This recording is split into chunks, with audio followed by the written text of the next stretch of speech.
Am I a hero? Am I a hero? Am I a hero? Am I a hero? We're here to challenge your definition of a hero. Hello, everyone. Welcome to this, the third episode of 10,000 Heroes. I'm Nathan Ramos, and I'm here with my co-host, Encore Shah Delight. And I'm very excited to introduce this podcast. This is Encore's interview, and Encore, I want to point out, I think that what Nico is teasing out here, the sensibility that kind of emerges through your conversation with him, is pretty fundamental to our investigation with 10,000 Heroes. This element of redefining, I guess, revisionist maybe even take on it, but from the very beginning when you ask him, is that it's not just these great people, these great men in most cases that make up history, but a mass of human effort and innovation and struggle. And that through your conversation with him that we get this definition of heroism, which is a process, is a way people bring themselves to their lives, and not necessarily just limited to heroic acts of running into a burning building. Of course, those are heroism too, but that there's something more immediate and something more common to all of us in all of our lives. So that's what we're up to in general in our podcast. But I think specifically on this show today, we really hit the nail on the head. I think you do, at least. No, you're right. He really goes there and defines heroism or redefines heroism in the context of a process and not a specific action. And I find that so inspiring and so in line with our message, 10,000 Heroes, that we can all engage in this process. And it's not this binary thing that, okay, Superman's a hero and I'm not. Right. Great. Encore, do you want to give a little context to our listeners? Let them know who Nico is and why did you decide to interview him for this podcast? Yeah, sure. I mean, I don't normally like to give a ton of context. I just like to let the words speak for themselves. But in this case, since Nico does get into so much historical detail, it's probably worth mentioning that he's a professor of history at Carnegie Mellon University, I believe. Maybe the chair of history, at least this year or last year. And he's just always been, we met in college, and he's just always been such a scholar, kind of the opposite of me in terms of rigorous attention to detail and care. And I just trust what he says about history, and I trust his research. And he's spent a lot of time studying Gandhi, Martin Luther King, Heidegger, Thoreau. I think there's a whole lot of other people I've never heard of, but those are just some of what you can expect from Nico in any given conversation. Beautiful. Beautiful. Let's jump in. I'm anxious for people to hear this.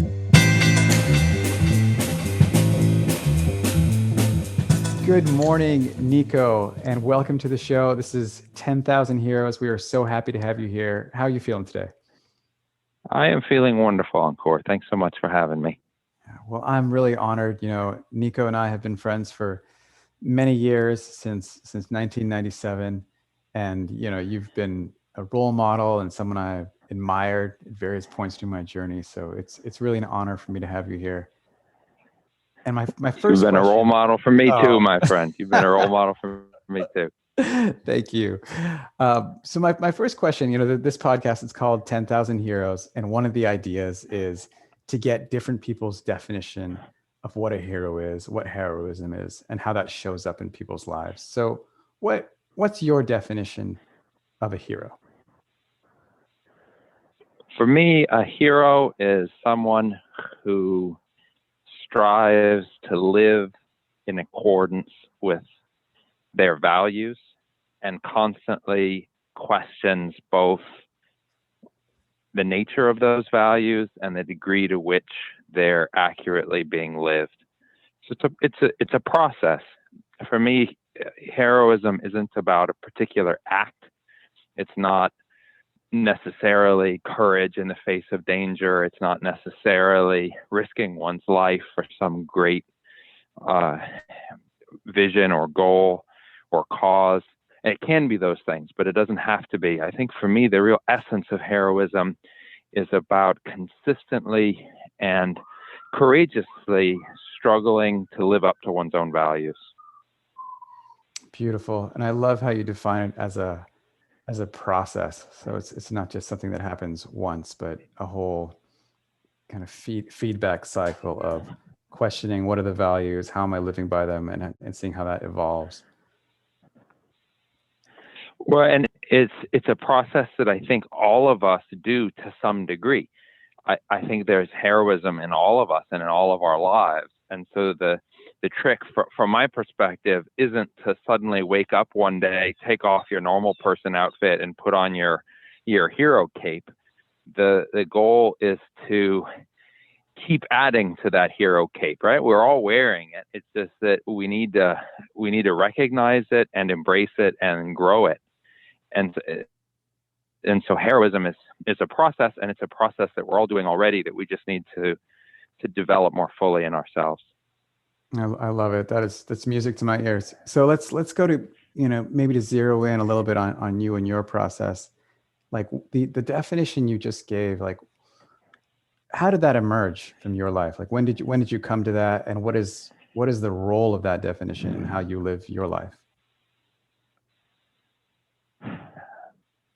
I'd start with my older brother. He was my primary childhood hero. And I remember very vividly a particular moment in my life when I realized that what I most admired about my brother wasn't the seeming invincibility that I saw in him when I was very young, but rather his ability to remain strong and supportive and loving, despite the fact that he wasn't invincible, that he had profound struggles, most of which he managed to shield from me when I was a child. So there was this moment of becoming for me when I became old enough, and this is early teens, where I became old enough to see my older brother as human, as full of his own troubles. And yet, for me, that didn't make him less of a hero. It wasn't, oh no, I've lost my hero. He's not perfect in the way I thought he was. It was rather an opportunity to reassess what it means to be a hero, and to recognize that my brother's true heroism wasn't being perfect. It was being himself, despite the fact that he struggled so much. Being a supportive and loving figure despite all of his own troubles. And that was an incredibly empowering recognition for me, because and I hope you've had this in your own life, Encore, at some point. I think all of us need to recognize that our many imperfections aren't fundamental to who we are, but they're also something that we're never going to fully vanquish. And so if we're going to embrace our own ability to be heroic, we have to do so in a way that acknowledges our own imperfections and holds them up to light and questions them and allows us to think about how to move past them to the degree that we can, but also builds in a recognition that those imperfections are part of who we are, and that part of heroism is finding ways to be ourselves with all the complexity that comes with that. So I would start with my brother, and then over time, I think as I came to think more and study more how history has evolved over time and the role of people in changing our world, one of the big takeaways for me of that grand story, the story of humanity, is that everyone has participated in it. Many of us, I think, grew up with a conception of history as the heroic deeds of a small group of, mostly affluent, mostly white men. And I think these days, happily, most young kids, like my own children, are learning a very different history. And one of the keys to that history, it's not just expanding the cast of characters of our heroes from a relatively small group of white men to a relatively small group of people that are more diverse. That's important, and that change is necessary. But I also think we need to recognize that it wasn't a small group at all, that in fact, throughout time, many people have shaped our world in so many different ways. And their efforts were heroic. Not in the sense of, leading an army or, building an empire, but in the ways that I think matter even more, which is the everyday struggle to live up to who we should be on this planet. Wow. Thank you, Nico. God, I just love everything you said, and I kind of just want you to say everything, just the rest of this podcast, for the next 3 days. This could be that on repeat. Well, you're flattering me, Encore. You're flattering me, and I will respond by flattering you. So be careful, because I will say that what I said at the outset about this being such a pleasure and a privilege is true. And when I think about this kind of heroism, you're absolutely one of the people that comes to my mind. As you said at the outset, we've known each other a long time. And one of the things that has really struck me about you is that of all the people that I've known since college, you're one of the people that has simultaneously managed to remain your best, truest self, right? I mean, the essence of who you are has remained unshattered and gleaming ever since I first met you. And yet you've changed dramatically in all sorts of ways. And I think that's the beauty of being alive, that it's a promise, it's a possibility, but it's not something that we're all able to hold on to. It's the ability to be our best selves while constantly evolving. So you're a hero of mine too, Encore. Oh, thank you, and I think you're so right. Yeah, it's the promise, to be able to evolve and to be our best selves. And that reminds me, I think we should talk a little bit. I mean, it was almost inevitable. We should talk a little bit about Gandhi, because I think he's been a major figure in both of our lives. You spent a lot of time studying his life and his thought, doing research, writing, publishing. I'm curious, what are some ways you feel, we could both talk about, that we're inspired by Gandhi's work and the work in his life, and that you've consciously tried to make your life more like his, or would like to? Yes, the like to part is key, because it's hard to live up to Gandhi's legacy, isn't it? It's hard. It's very hard. I'd say, first of all, he beautifully embodies the necessity of continually challenging one's own values and continually striving to live up to them. And it's an opportunity, Encore, to recognize that that's not always a pretty process. I think it's easy to hold up those principles and to hold up someone like Gandhi in a kind of saintly light and say, oh, isn't it so lovely that Gandhi constantly strove to live up to his values? But what that means, that it's constantly striving, is that he often failed. And he knew he was failing, and that redeems him to my mind. But we also can't ignore the failures. Gandhi was, if not a racist, certainly a racialist. During his time in South Africa, he had very disparaging views of Black South Africans. He had very limited views of women for a goodly part of his life. His views on caste in India were very troubling throughout much of his life. His views on class and class inequality had, I think, severe blind spots. He had many limitations in his views and his actions. And although he redeemed himself in many of those cases, in my view, for example, on issues of race, he goes from having these strongly racialist views of the world to having an incredibly fierce anti-racist view of the world. He doesn't go all the way on all those other issues. And so a lot of the criticism that he gets, particularly in India, outside of India, Gandhi is usually just seen as a saint, pure and simple.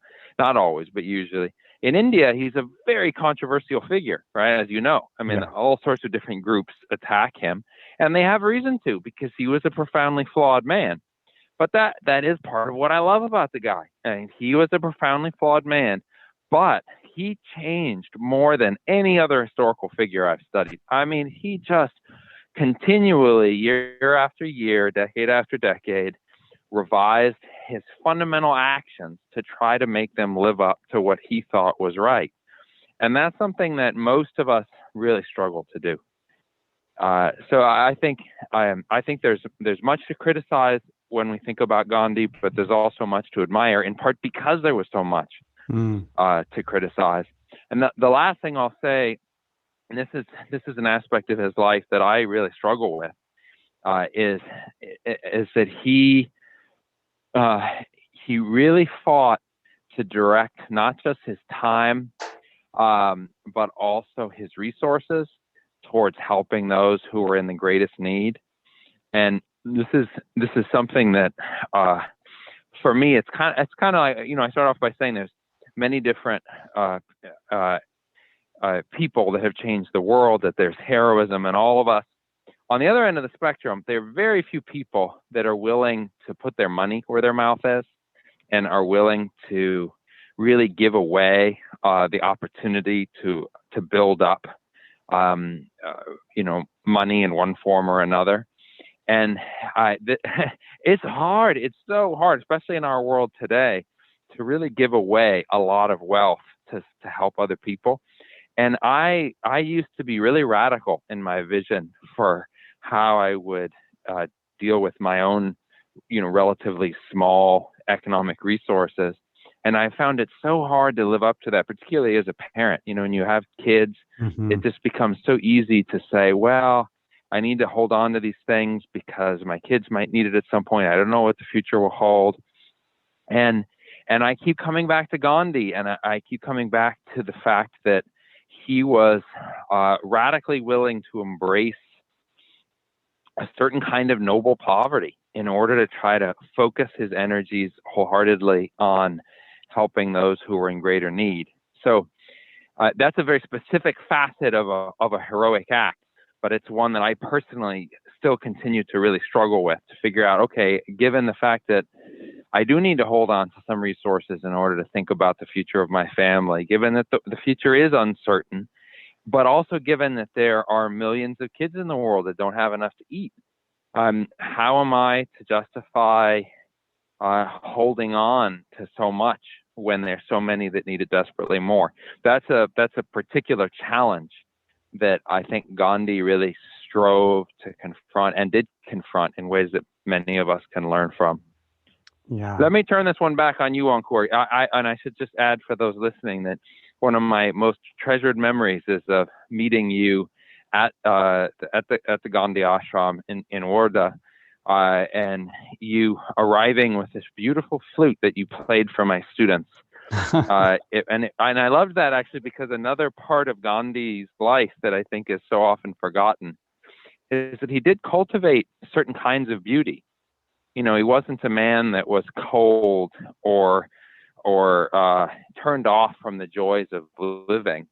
And I thought it was quite fitting that when we met in that context, that you brought music into our time, and the kind of music that grounded us spiritually, but also just brought delight to our hearts. So I always associate you and Gandhi with music through that particular memory.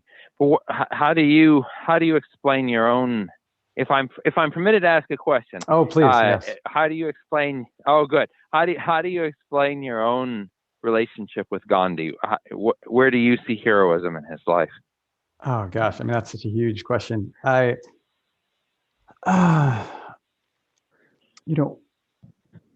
One thing that's coming to mind right now, and it's similar to something you said. It's really the idea that long-term change, long-term evolution, long-term transformation takes consistency and practice. And that's something that actually I'd love to go into a little bit more detail with you about this transition. You said it earlier in his life, his views were racialist, if not racist, and then later he's like totally reversed that. Later, I'd love to talk about kind of how long that took and how you think that happened. But yeah. But I think what comes to mind is Gandhi was obsessed in my mind, he was really obsessed that when it really came down to it, like a dangerous situation, there's a riot in the street, somebody's in danger, what would his instinctual action be? Would he like turn his tail and run in fear? Or would he do what he considered to be the right choice, the moral choice, and kind of defend other people, put himself into the kind of the line of conflict, keep a level head, like act in harmony and in concert with what his like kind of most noble aspirations would be. And in order to do that, I mean, this is my, you're the historian, so please correct me. But my understanding is that so many of his experiments with diet, with sexuality, fasting, meditation, spinning, weaving, all these things were the cultivation of discipline and the practice of I'm going to do something uncomfortable because it's more in harmony with my values and my longer term vision rather than just doing the kind of easy animal choice. Where like me in my life, I want an ice cream. I go into the freezer and I get myself some ice cream. Gandhi's practicing every day. He went without salt for 40 years or something like that. Is that right? Was it 40? It's more complicated than that, but yes, he does. Yeah. He does have long periods where he avoids any additional salt, any table salt in his food. Right. Yeah. So and you're absolutely right that is an act of purposeful discipline. It is saintly old school austerity, right? Yeah. Yeah, but what I like about it, or my interpretation of it at least, is that, and this goes along with what you said about the music, is that it's not austere for the sake of being austere. He doesn't want to end up as a boring guy. He wants to end up as someone who's going to do the right thing when it really comes down to it. Yeah. I think you're absolutely right. And I'm glad that you're drawing our attention to the importance of that kind of daily discipline as a form of self-education, right? As a form of training for when it was necessary. And I also admire that in Gandhi. And I also try in very small, humble ways to bring it into my own life. I think that one of the great challenges for those of us that are drawn to that kind of discipline is to know when we're going too far, and to know how to discipline ourselves in ways that don't harm those around us. So let me take both of those. I think are really important questions. I've thought about them a lot in regards to Gandhi's relationship to diet, but I think they apply to other facets of his life and to ours as well. So first is just a question of how far to go in disciplining yourself, right? So, okay, many facets of his diet, he pushed the limits of his body, and also I would say pushed the limits of his ability to live in a joyful fashion. So cutting down on salt,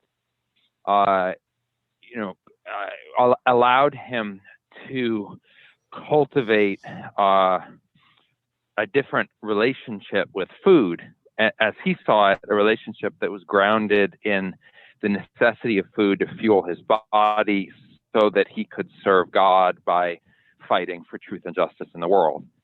And on one level, I really admire that way of thinking about something so elemental as food. On the other hand, it could at times lead him to be a more boring guy, at least at the dinner table, right? I mean, I think Gandhi was the kind of guy who often didn't enjoy his food. And if he did enjoy his food, he would get mad at himself for enjoying his food. One of my favorite Gandhian artifacts is this letter that he writes after eating, as he saw, too many mangoes.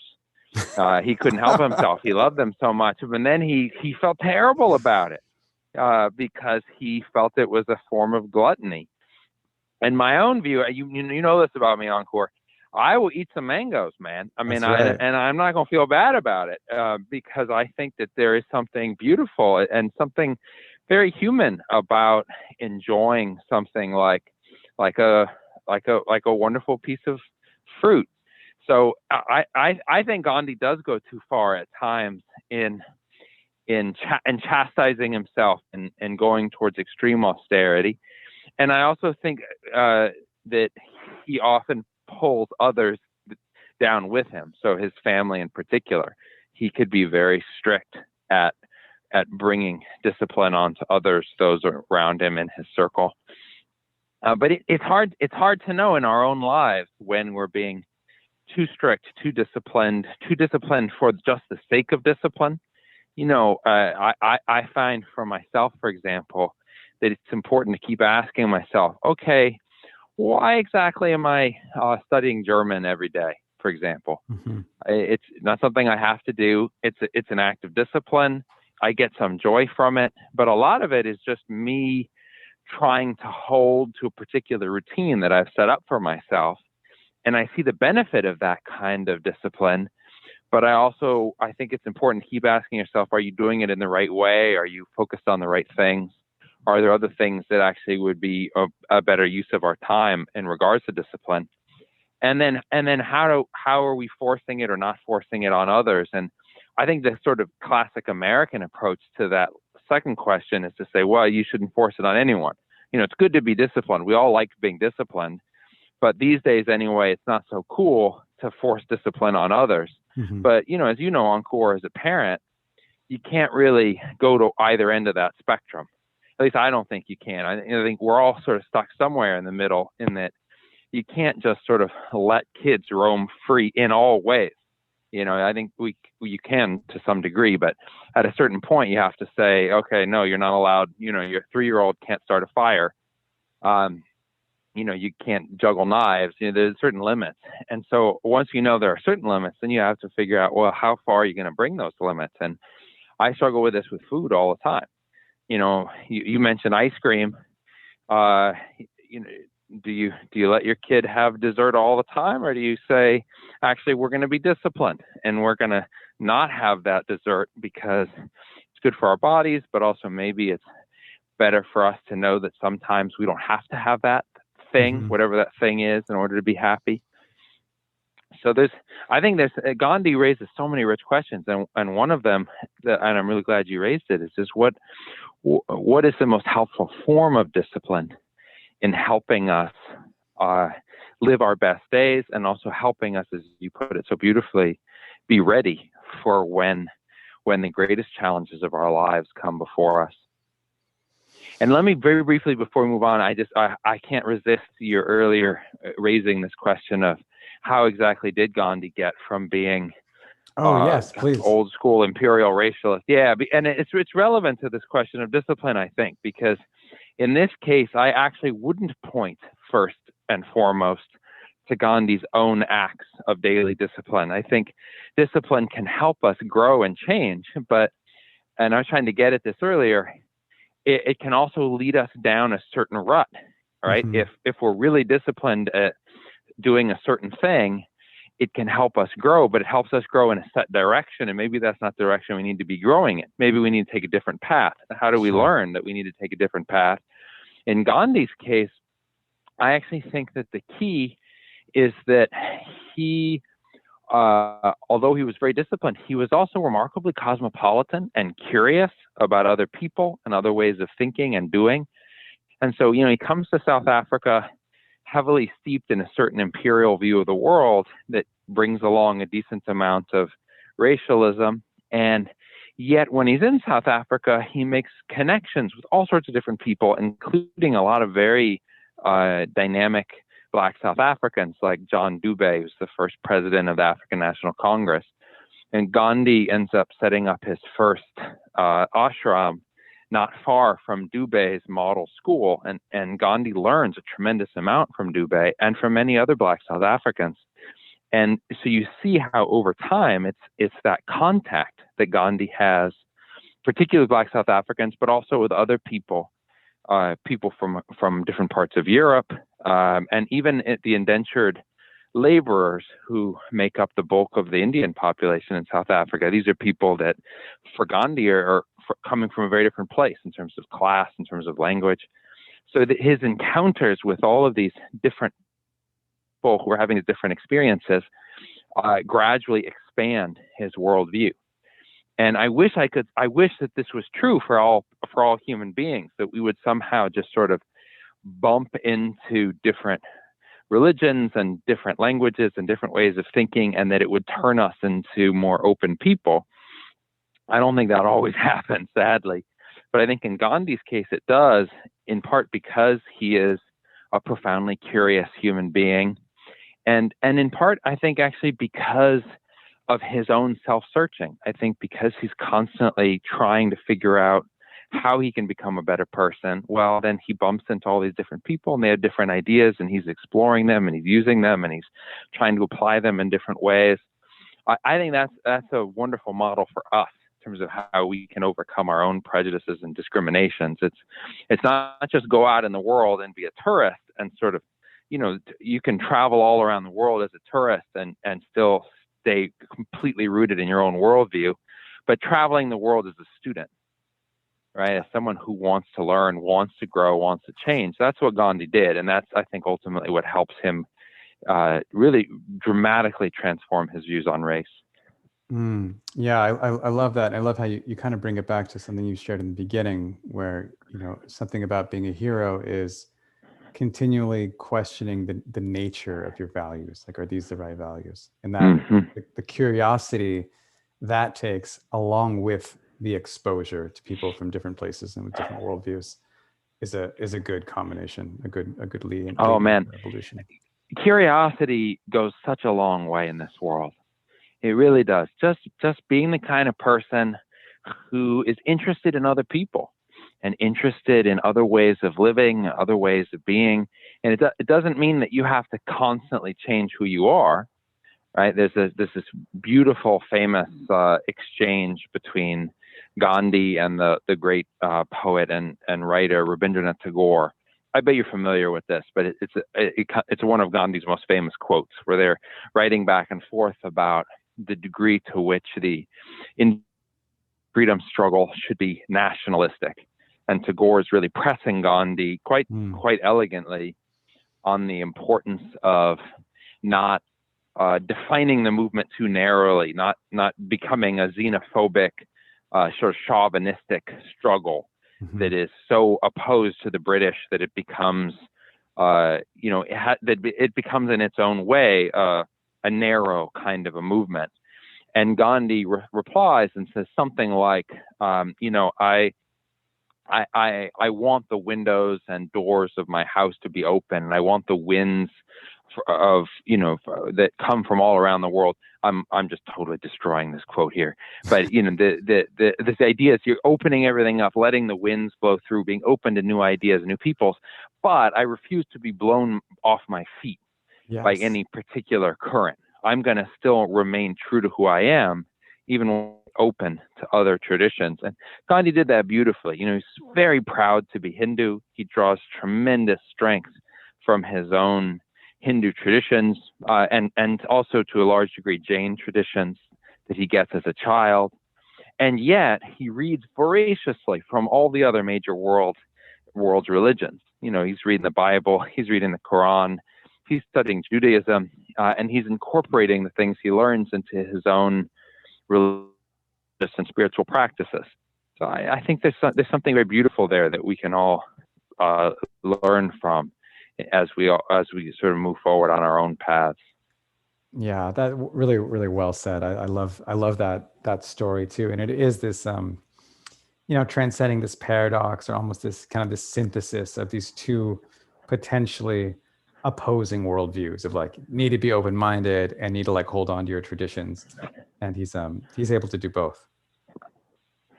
Yeah, and to bring that back to being a hero, I think one of the problems with our sort of most stereotypical conception of heroism is that a hero is someone who gets the job done, right? The hero is the soldier who defeats the enemy, right? The industrialist who builds up the company, right? The politician who leads the party to victory.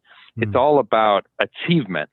And I think part of the fundamental problem with an achievement-oriented conception of heroism is is that it doesn't ask what is it exactly that's being achieved here, and is that the best thing to be achieved, and this is the best for all people. And I think that what Gandhi offers us, and there are other historical figures that do too. He's not unique in this, but he offers us a beautiful example of someone who managed to achieve quite a lot, and yet also continually struggles to figure out, is that the right thing to achieve? Who's being left out? Who should be left in? And how should it be achieved? Right? There's the question of means as well. We haven't touched on nonviolence yet, but so many of our heroes are armed, right? I mean, sadly, I think in traditional histories, when you think of a hero, don't you think of some kind of weapon? Even superheroes, right, have some sort of magical talent or power that is often embodied as some kind of ability to fight, right? Heroes are able to fight. And of course, Gandhi fights, but he fights in a profoundly nonviolent fashion, and that I think upends the calculus in ways that allow us to see the other ways that he's standing apart from the traditional heroic narrative. Yeah, certainly. Wow. Geez, there's so many threads there I want to follow. You went to Gandhi, man. It's your fault for bringing Gandhi into the mix. Yeah. That's if you want a simple conversation, don't bring up Gandhi. There's just too much to talk about. Yeah. All right. I'm going to throw away my other 2 pages of questions because we went so deep into Gandhi. But there's one thing I wanted to just follow up on to get your take on. This relates to what you're saying about discipline and kind of the benefits of discipline, but also some of the risks involved. And it's just a story from, I've been seriously interested in meditation for, past, I don't know, 19 or 20 years. I've had a daily meditation practice, gone through lots of ups and downs. And one of the things I realized, recently in the last few years is that the whole way or one of the ways I've been meditating might be actually like a profound disservice to myself. And that is, in certain types of meditation, you're doing an exercise, like a mental exercise, like attempting to focus your attention on something. So I'll just say, focus attention on the breath. And then when you realize that your attention has wandered, as it almost inevitably does for somebody like me, you then refocus your attention on the breath. And in that moment where you realize it, this is something I didn't realize until many years later, but there's an emotional experience. There's an opportunity to have a reaction. And I guess some people just might have no reaction, but I'm not one of them. And often my reaction is self-judgment. It's just like, oh, sure, you blew it. Yep. Try again. Try again, buddy. You blew it, and try harder this time. Yeah. Or you jerk. Well, I think most of us respond that way. Yeah, right. Like, oh, you just wasted the last 10 minutes daydreaming, you jerk. Now get back to your meditation. and part of the parenting journey is thinking. There's a lot of thinking about positive reinforcement, negative reinforcement, there's a lot of reactions that happen when you have kids that you're not necessarily in control of. And then I thought, like, God, if I were trying to teach my daughter something and she messed it up, is that how I would talk to her? And like, is that really the best way to teach someone something is to be like, you jerk, try harder? Yeah. But I think I got into that. And so just to bring this around, I got into that as an attempt to be disciplined, because I think I was afraid that I would just give up. So my attempt to be disciplined was to do that. And now I'm like, well, did that actually just set me back? Or like, was that the right decision? Would it have been better to have just given up and trying to approach it with a more positive, like now I have a positive reinforcement way of dealing with that moment. Tell me, Encore, what is the positive reinforcement? What is the thought that you want to have when you recognize that your mind has wandered? Okay. So this what I learned is from a teacher named John Yates, a meditation teacher, that I was reading one of his books, and this kind of leapt out at me as in kind of an epiphanic moment.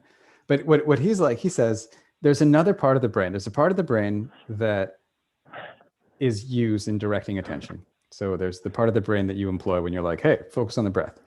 And then there's another part of the brain that's the person that's kind of monitoring. It's like the hall monitor guy who's like, hey, your attention has wandered. And so his whole conception is when you're at that moment, when you realize the attention is no longer on the breath, that's because somebody in the brain did a good job. That's because somebody brought their awareness to bear and reminded you of what happened. So really what you should be doing is giving kudos to that guy. Yeah. Rather than focusing on the attention part of the brain, living up to or not living or going to blame with the attention guy, to really go to praise with the awareness guy and be like, hey, yeah, thank you. I love what you did.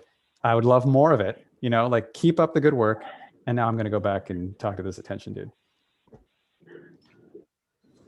I like that. I like that quite a bit. It's almost, you're almost internalizing the Buddhist conception of field of merit. I don't know if I'm not that phrase rings I'm a not bell that for you. familiar with Yeah, that phrase. Yeah, let's go into it. So it's a I'll outline it, although I will say that it can be a profoundly self-serving and dangerous concept if used in the wrong way, and you'll see why. So the basic idea, as I understand it, my own very limited understanding, is that when you make a mistake, and even when you make a mistake that might cause some harm to someone else, there's a way that you're also creating an opportunity for that person or for someone else to do the right thing by helping mitigate the mistake, by forgiving you for it, right? You're creating a situation in which someone else can be the better person, right? Right. So okay. obviously that's not something we want to set out to do. I'm gonna be a good field of merit by just goofing everything up for all these people, Right. being really mean and said, no, that would be the wrong way of thinking about it. But I think that that the more positive way of thinking about it is that it's an opportunity to think about the interconnected nature of the universe. Yeah. And to recognize that that when an imbalance is created, there's an opportunity to restore that balance. And in your case, when you recognize, okay, my mind has wandered, well, you can focus on the past, right? The judgment is always about the past. My mind has wandered; it's gone somewhere else. But what I like is that your new way of approaching this is really future oriented. It's okay, my mind had wandered, but someone recognized it, and now where am I going to go from here? Exactly. Yeah. I think that turns things around. I hadn't planned on this encore until this very moment, but I realized I should share with you these sort of three basic ideas that I try to think of every day. So this is, I've never managed to have a good meditation practice, actually. So I've tried many times in different contexts at different points in my life. There's something about it that doesn't work for me in any traditional conception of meditation. I have my own opportunities to reflect, usually via some form of physical activity. I take lots of walks, for example. But there are other daily practices that have been helpful to me in my own journey. And one of them is to remind myself of some key ideas. And the three that I have right now, first is just, I'm going to die. And it just starts with a basic recognition of my own mortality. I'm going to die. The second idea is, I'm incredibly lucky. And there it's really about gratitude, about recognizing all the ways in which I'm profoundly blessed. And then the third one is, tomorrow's a new day. So I'm going to die. I'm incredibly lucky. Tomorrow is a new day. And I like ending on that sense of openness and possibility. And I feel like your response to your own brain, ultimately, it's a future-oriented response. It's to say, okay, my brain has wandered, but here I am, and now I can go back. I can go back to my breath. I can return to the path that I was on before. Yes, exactly. That's lovely, and I wanna go into that a little bit, because those three ideas you shared, of course, are, well, they're unarguably true. you're going to die. You're incredibly lucky, even just for being alive, to say Yeah. nothing of all the other ways in which you're lucky. And tomorrow's a new day.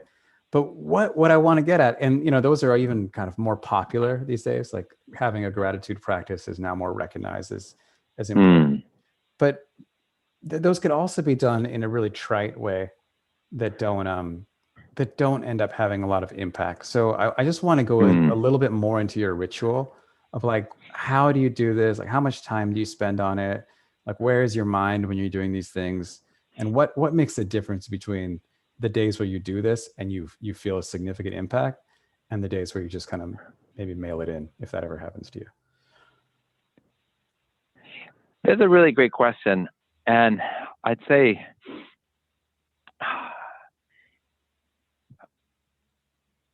in some ways, I think I'm a very disciplined person, and in other ways, I'm really not.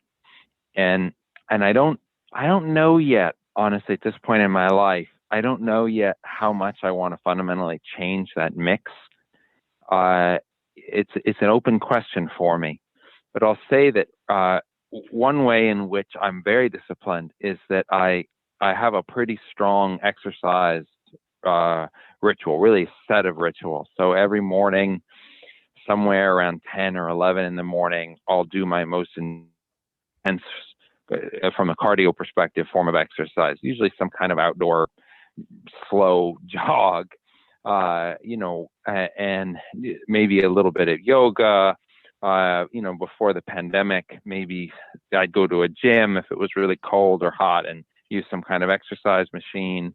But I like to get my heart moving. I like to feel my body moving. And often these days, it's in the middle of that experience that I'll check in with myself in regards to those ideas. But not always. The other key moment of physical activity for me in the day is in the evenings. I've developed a really strong habit of taking a night walk. Usually after the kids go to bed, I'll go and walk, usually for half an hour, sometimes an hour. And sometimes I'll call people on the phone and talk to them. Sometimes I won't. But I try to take some time in that walk to just check in with myself, with the day, with how I'm feeling about my life more generally. And speaking of meditation, again, it's not, I think, in any kind of sense, a really cultivated meditative practice, but I do try to pay attention to my thoughts. And that's one of the things that I've learned from friends of mine, including my wife, who has a much more consistent meditation practice, is just the importance of basic awareness of our bodies and our thoughts.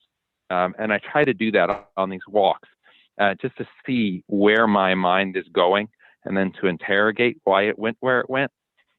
And I use that word interrogate, even though it has a negative connotation. I try not to get down on myself, and I don't usually do so. But I think that it's always a danger when you're trying to hold up your own thoughts to some kind of criticism. I think for me, the trick, to go back to my brother, is that as a child, I was so blessed to have an older brother and a mother who were just huge fans of me for absolutely no reason. I mean, just profoundly loving and supportive of me as a human being, completely unrelated to anything I did or said. I just was just bathed with love. And I think I usually sort of explain my basic approach to life as a direct result of that, and that I tend to be good to myself. This is my natural inclination, is to be kind to myself. And so in my case, it's actually useful for me to push myself to be a bit more self-critical and to think more about the limitations of my own ingrained habits of thought and how I can get beyond them. I think for someone that's on the other end of the spectrum, someone that's too self-critical, maybe the goal has to be to rebalance in the other direction, right? To find a way. This comes back to your point about meditation, to find a way to recognize the problems with their thoughts, but to not take that in a negative direction, to say, oh, I'm just going to be kind to myself today. And eat my mangoes and not worry about it. Mm-hmm. Yeah, beautiful. And I love how you We have brought to up. be heroes for ourselves too. You know what I mean, man? I mean, it's funny. I really appreciate what you said about the dangers of being too trite with these things, and I'd say that I'm always aware of how easy it is for us to slip into sort of Hallmark card kinds of self-helpy truisms, and so many of those in our culture right now are about being good to ourselves, about being kind to ourselves, and that can often be really yucky because it can be very selfish. It can be very hedonistic. Be good to yourself. Buy this thing. It's consumerism. There's a lot of dangers with that path, I think. And there is something I find bracingly helpful about remembering that it's not really all about us. It shouldn't be about us. There's many other people in the world. There are many other living beings in the world, and we shouldn't live just for ourselves. But on the other hand, I also think that even just to be an effective agent of positive change in the world, it really helps to be happy. I haven't come across that many historical figures that change the world from a position of sadness or depression. And even anger, I think, is often ultimately self-defeating, although that's a more complicated one. One of my favorite little anecdotes, forgive me if you and I talked about this before, but I just love this. It comes from the great singer and social activist Terry Belafonte, who was a really profoundly committed civil rights activist, very involved in the civil rights movement in all sorts of ways, and knew all the major figures. And in his house, his apartment, I think, in New York, he had this wall of photos of civil rights activists. And on one side of the wall, you had them in their sort of classic expected pose. So, Malcolm X, angry with his finger in the air gesturing, Martin Luther King with a solemn face, talking about his dream. But on the other side of the wall, you have them in their more human element, laughing, joking, being joyful in one way or another. And Belafonte called that the happy wall. And he said that so often when we think about social activists, we just think about hard work, dedication, the fighting spirit, but we forget that all these people also, they had to refill their own well, right? And it's hard to fight for a better world if you're not enjoying the world we have. In fact, I think that for many of us, myself included, that we get a greater sense of inspiration to go out and fight to make the world a better place precisely when we're most in love with the world as it is. And this is the last thing I'll say, and then I'll be quiet because I'm getting too excited about all these ideas encore. But I will say, we talk about parenting a couple times, and it's come up, and you and I both think a lot about parenting, and I find it just so hard. I mean, it's such a joy, and it's such an overwhelming blessing, and yet such a challenge to be the kind of parent I want to be. And one of the things I say to myself is, part of the challenge is that on the one hand, I want to believe in my children's ability to be better people. I want to believe, for example, in their ability to recognize the importance of cleaning up their rooms, right? It's a simple, basic, like age-old parental hope. I want my children to recognize the importance of putting things away in their rooms, right? On the other hand, I want to love them exactly for who they are. And I want them to know that I love them for exactly who they are, just as I always knew that growing up as a child. And that it's hard to do both of those things at the same time, right? Yeah. It's hard to say, I love this being exactly as they are, and here's the 47 things I'd like them to change about themselves. But I think that's what we're called to do as parents, and it's what we're called to do when we think about ourselves too. Exactly. And that's where I went directly with that, is like, wow, I would be much better at doing that with my daughter if I were better at doing that with myself. Yeah. If I could give myself that Yep. that unconditional love and forgiveness that I read about all the time, even when I totally muck it up. Yeah. Well, I wish I wish we could always see ourselves as those who most love us see us. Encore, if you ever feel a little down on yourself, call me, right? Because from my vantage point, you're just the most amazing human being on the planet, right? I mean, I'm being sincere here. It's absolutely true. And I think, we can all use sometimes to be able to, see, there's that old bumper sticker, right? Lord, let me be the person my dog thinks I am. Right. There's some truth in that, right? I mean, we all need to be loved and adored and be seen as these sort of infallible agents of goodness in the world.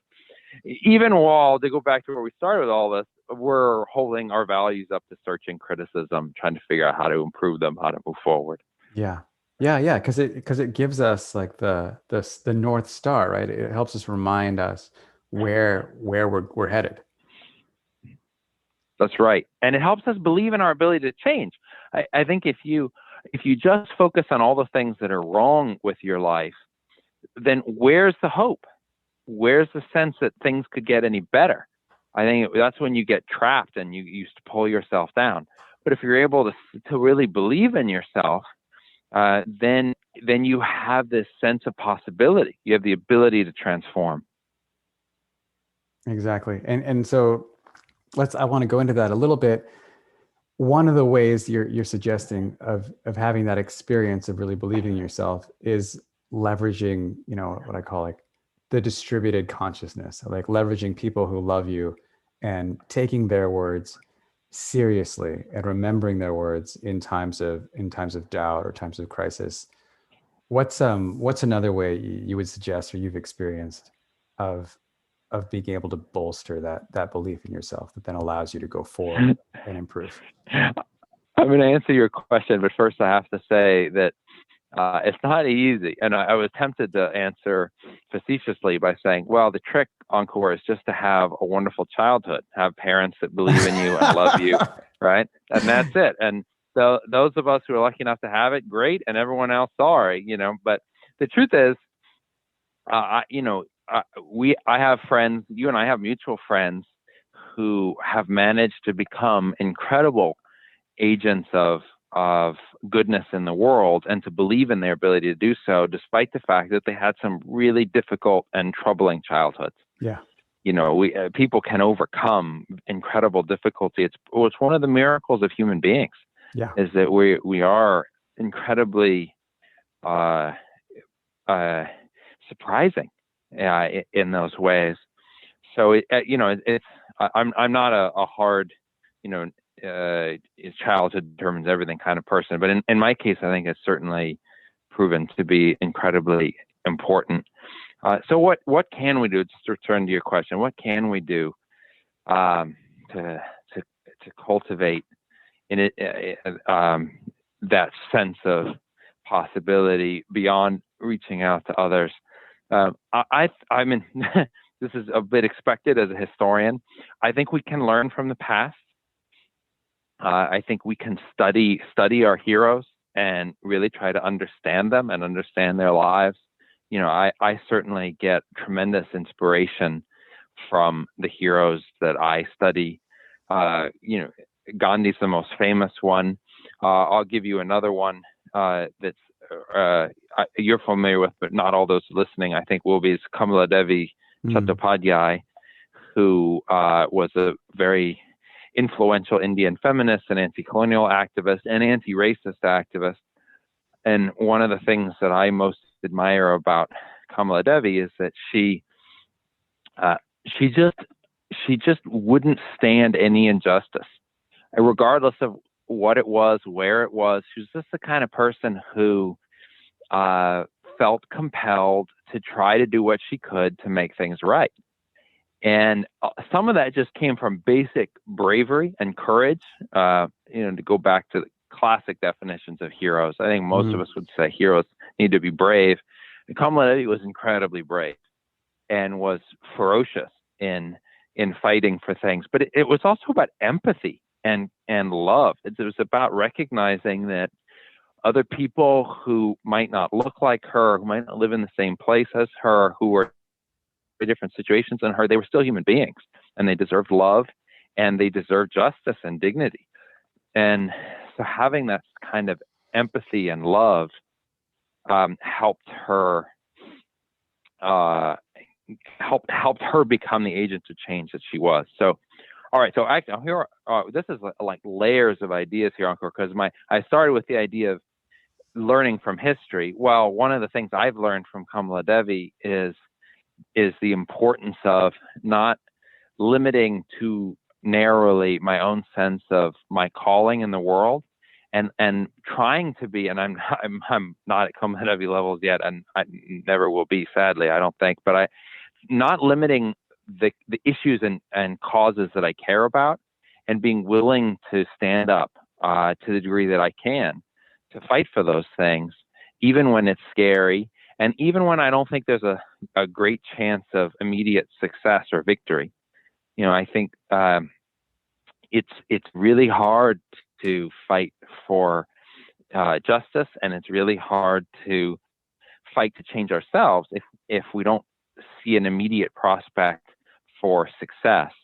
But I think I've learned from other historical figures, pretty much everybody actually I study has been involved in some kind of massive movement that wasn't guaranteed success at the outset. You know, that nobody comes to you and says, there's this great social movement. It's going to start in a couple years. It'll take about 15 years. But at the end of it, guess what? Your country's going to be free. Or like this great, racism is going to, we're going to at least have some powerful legislation that will roll back a lot of racism. Or, you don't know. You don't know where it's going to go. But yet all these people sacrifice so much to try to push these things forward.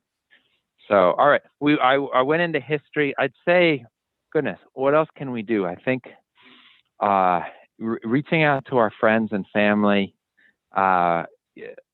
studying history. Maybe I'll tell you one more thing, Encore. I like this question. What about the importance of art, broadly understood? So, literature, music, visual arts.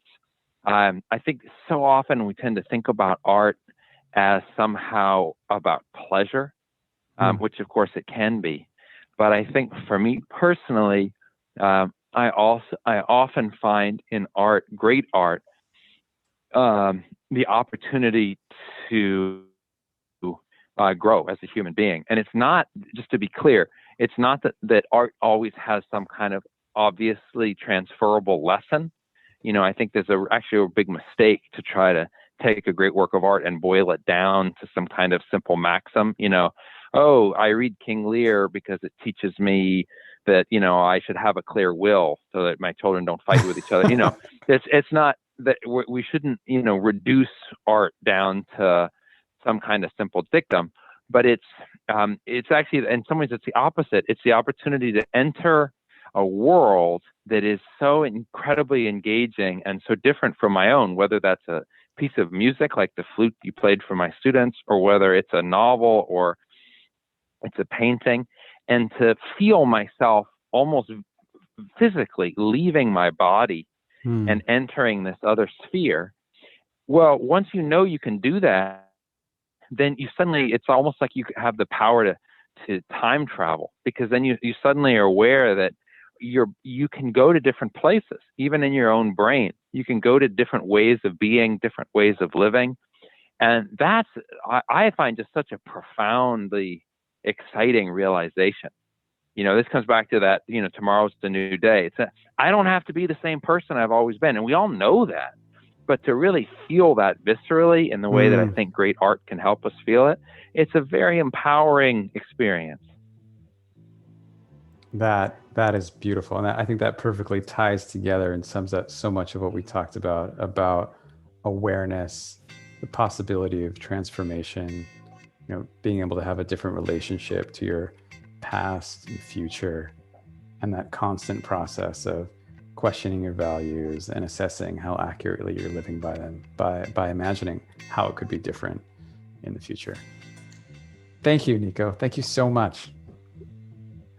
My pleasure, Encore. My pleasure, my friend. This has been such a joy.